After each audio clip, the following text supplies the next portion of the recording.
अबूझमाड़ के जंगलों में एक बड़ा ऑपरेशन चल रहा था और ये ऑपरेशन पूरे 5 दिनों तक चला है।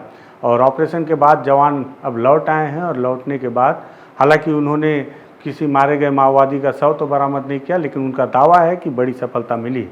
सफलता के तौर पर हर बार माओवादियों के शव लाए जाते थे, लेकिन इस बार माओवादियों के शव नहीं बल्कि बहुत सारे हथियार लाए गए हैं। इतने सारे हथियार कि देखकर आप भी चौंक जाएंगे कि आखिर इतने हथियार कहाँ से बरामद किए गए, क्या है पूरा मामला, इस पर बातचीत करते हैं। नमस्कार, मैं विकास तिवारी हूँ और आप बस्तर टॉकीज देख रहे हैं।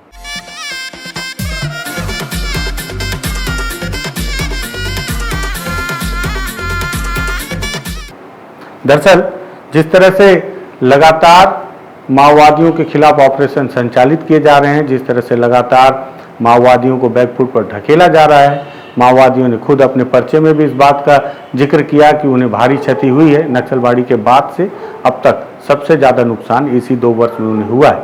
वो लगातार प्रतिदिन उन्हें एक नए अध्याय के तौर पर देखना पड़ रहा है, नुकसान के नए अध्याय के तौर पर। बीते दिनों मैंने आपको बताया था कि कैसे उनके 4 कैडरों को गढ़चिरौली की फोर्स ने मार गिराया, वहीं साथ ही साथ उनके 30 साथियों ने संगठन का साथ छोड़कर मुख्य धारा में लौटने का फैसला किया। और आज एक बार फिर से 5 दिनों का एक गहन अभियान चलाया गया था अबूझमाड़ के जंगलों में। और बताया जाता है अबूझमाड़ के जंगलों में लगातार इस मूसलाधार बारिश के बीच भी जवानों ने ऑपरेशन किया और ऑपरेशन के बाद कई जगह पर मुठभेड़ होने का दावा भी किया है। हालांकि मुठभेड़ के बाद जवानों ने यह दावा किया है कि कई माओवादी इसमें मारे भी गए हैं और कई माओवादियों को गोलियां भी लगी हैं। ये बात पुलिस ने अपने प्रेस नोट में कही है और साथ ही साथ अपने बयान में। लेकिन वहां से उन्होंने बरामद क्या किया है, इतने सारे हथियार बरामद किए गए हैं जिसको देखकर आप चौंक जाएंगे। आज उसको लेकर नारायणपुर में पुलिस अधीक्षक ने एक प्रेस कॉन्फ्रेंस आयोजित की और बरामद किए गए सारे हथियार पत्रकारों के समक्ष पेश किए। देखिए आप ये कितने सारे हथियार पुलिस ने अपने सामने पत्रकारों के सामने पेश किए हैं। और सबसे पहले आप सुनिए कि क्या कहा नारायणपुर एसपी ने। दिनांक 24 अगस्त को हमारी संयुक्त डीआरजी, एसटीएफ और आईटीबीपी की पार्टियां नक्सल सर्च ऑपरेशन में निकली थी। टॉप कार्डर्स की इंफॉर्मेशन थी। उसी इंफॉर्मेशन के बेसिस पे हमने कुतुल एरिया कमेटी को टारगेट करते हुए अपने माड़ क्षेत्र में एक ऑपरेशन लॉन्च किया था। और इस ऑपरेशन में एक भारी मुठभेड़ भी हुई जिसमें कुछ नक्सली भाग निकले और कुछ घायल होने की संभावनाएं हैं। और उन्हीं के क्षेत्र में से जो कंपनी 1 का एरिया कहलाता है और निब एरिया कहलाता है, तो उस क्षेत्र से हमने सारे सामग्री जब्त की हैं। इनमें graded weapons as well as जो कंट्री मेड वेपन्स है वो भी बरामद हुआ है। सबसे इम्पॉर्टेंट है एलएमजी, जो बहुत खतरनाक हो सकता है, वो रिकवर करा गया है। साथ में त्रिची और असॉल्ट राइफल AK-47 का और इंसास SLR के साथ साथ एक के जो इनका जो टीडी टीम है, ये लोग बहुत दिन से एक R&D करना चाह रहे थे जिसमें ये 3 पाइप को जोड़ के एक लंबा लॉन्चर जैसा कुछ बनाने की प्रयास कर रहे थे। ऐसा पुराने सरेंडर लोगों द्वारा बताया गया था, वो भी इस सर्च ऑपरेशन में हमने ढूंढ निकाला है। तो ये एक तरीके से उनके जितने भी आर्म्स एमुनिशंस की क्षति भी उनको बहुत बड़ी क्षति है। और खासकर इस मानसून में जब बहुत बारिश हो रही है, हमारे जवानों ने बहुत अच्छा ऑपरेशन किया है और इतने सारे डम सामग्री रिकवर किया है। तो सुना आपने, नारायणपुर एसपी ने बताया कि किस तरह से पूरा ऑपरेशन किया गया, क्या कुछ सफलताएं मिली और क्या क्या मिला है, जिसके आधार पर जो पुलिस ने एक प्रेस नोट जारी किया है वो भी आपको बता दूं। दरअसल इस अभियान का नाम है माड़ बचाओ अभियान और इस अभियान के तहत पुलिस को अबूझमाड़ के अलग अलग माड़ डिवीजन के इलाके के कोकामेटा थाना क्षेत्र के अंतर्गत ये पूरी सफलता मिली है, जिसमें हथियारबंद सीनियर कैडर माओवादियों को भारी मात्रा में विस्फोट सामग्री और आवश्यक दैनिक उपयोगी सामान छोड़कर भागना पड़ा है, ये जानकारी पुलिस ने दी है। और मौके से LMG, AK-47, INSAS, SLR, Sten gun जैसे अत्याधुनिक हथियारों के साथ BGL सेल, डेटोनेटर, कॉर्डेक्स के साथ 300 से अधिक सामग्री बरामद किए गए। इस पूरे ऑपरेशन में बताते हैं DRG, STF और ITBP की संयुक्त भूमिका थी। मूसलाधार बारिश के बावजूद 5 दिनों तक ये ऑपरेशन चलता रहा है। पुलिस ने पूरी जानकारी के साथ बताया कि मुठभेड़ एक स्थान पर सर्च करने पर DRG और STF के जवानों को माओवादियों द्वारा डंप किए गए भारी मात्रा में आर्म्स, एम्युनिशन, विस्फोटक सामग्री, ये सारी चीज़ें बरामद की गई। क्या क्या बरामद हुआ है उसकी जानकारी दी है।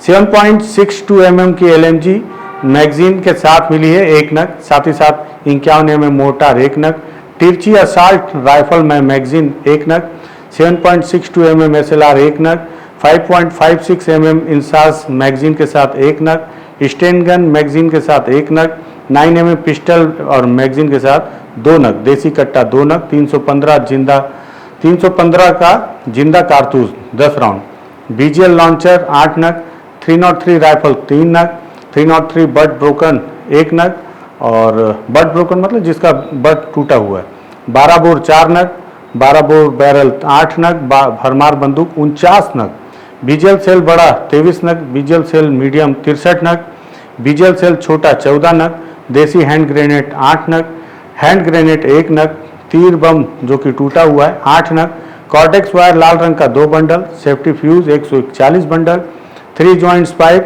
5 फीट के 1 सेट, गार्मिन GPS, ये बहुत खास है, गार्मिन GPS भी मिला है और ये चौंकाने वाली बात है कि इस तरह के GPS भी माओवादी इस्तेमाल करते हैं। 1 नग, गोल्ड प्लेट 16 नग, डेटोनेटर इलेक्ट्रॉनिक्स 5 नग, 4 wheel remote switch 2 battery switch 4 नग और नक्सल साइट मिले हैं।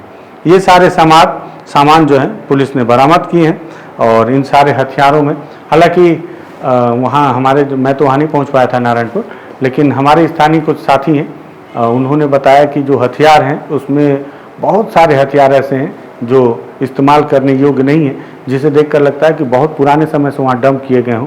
कुछ ऑटोमेटिक वेपन है जो लगता है कि जो चलने योग्य हैं या थोड़े से भी अगर उस पर काम किया जाए या उनकी साफ़ सफाई की जाए तो शायद वो चलने योग्य हों, लेकिन ये ऑटोमेटिक वेपन LMG है, स्टेन गन, इस तरह के हथियारों को माओवादी इस तरह से नहीं रखेंगे। निश्चित ही तौर पर मुझे ऐसा लगता है कि माओवादी जो सरेंडर कर रहे हैं और सरेंडर करने के बाद अब जो अपने आप को बचा कर रखने की एक नई चुनौती से गुजर रहे हैं और एक नई तरकीब भी कि हथियारों को रखकर सिविल ड्रेस में घूमा जाए, तो मुझे लगता है कि ऐसे हथियारों को एक स्थान पर उन्होंने डंप कर रखा होगा, जिसे संभवतः हालांकि इस पर पुलिस ने क्या कहा है, क्या इस पर बातचीत हुई है या इसका खुलासा किया या नहीं किया तो मुझे नहीं पता, लेकिन पुलिस ने जो माओवादी सरेंडर कर रहे हैं उनकी निशानदेही पर भी ये डंप बरामद किया जा सकता है, ऐसा मुझे अनुमान है, क्योंकि एग्जैक्ट पिन पॉइंट पर आप कैसे पहुंच पाएंगे जब तक कि कोई विभीषण ना मिल जाए आपको। विभीषण मतलब वो व्यक्ति जो आपके सामने वाले दुश्मन का राजदार हो। तो जो सरेंडर माओवादी हैं वो ही इस तरह का काम कर सकते हैं और उनके ही निशानदेही पर ही सफलता मिल सकती है। हालांकि मुठभेड़ होने का दावा किया है, लेकिन कोई माओवादियों का शव बरामद नहीं किया गया, इसलिए उसे केवल दावा ही माना जा सकता है। मारे गए माओवादियों के शव बरामद होते तो निश्चित ही तौर पर उसे भी हम सफलता में जोड़ लेते, लेकिन इतना बड़ा हथियारों का जखीरा बरामद होना भी एक बड़ी सफलता ही माना जाएगा। और साथ ही साथ इसमें ऑटोमेटिक वेपन भी है, ऐसा नहीं कि सारे 49 भरमार बंदूक हैं तो 49 खाली अगर भरमार बंदूक होते तो भी सफलता ही होती, लेकिन उतनी बड़ी नहीं मानी जाती। लेकिन जिस तरह से ऑटोमेटिक वेपन बरामद किए गए हैं, ये निश्चित ही तौर पर माओवादियों के लिए एक बड़ा झटका है, क्योंकि माओवादियों के लिए कैडर के साथ साथ उनके हथियार का चला जाना भी सबसे बड़ा नुकसान माना जाता है, क्योंकि आप विचारधारा के आधार पर नए कैडर जोड़ सकते हैं, लेकिन हथियार लेने के लिए आपको बहुत चुनौतियों का सामना करना पड़ता है। तो ऐसे में हथियारों का चला जाना, वो भी इस तरह से, ये निश्चित ही तौर पर बड़ा नुकसान माओवादियों के लिए, जवानों के लिए निश्चित ही तौर पर मोरल बूस्ट करने वाली सफलता मानी जाएगी। तो नारायणपुर पुलिस को एक बड़ी सफलता है, जिसमें STF, DRG और ITBP के फोर्स भी हैं और माओवादियों को बड़ा नुकसान हुआ है। मुझे लगा ये जानकारी भी आपके लिए अपडेट करता चलूँ, इसलिए इस वीडियो को हमने तैयार किया है। पसंद आया शेयर कीजिएगा, बस्तर टॉकीज को सब्सक्राइब कीजिएगा। धन्यवाद।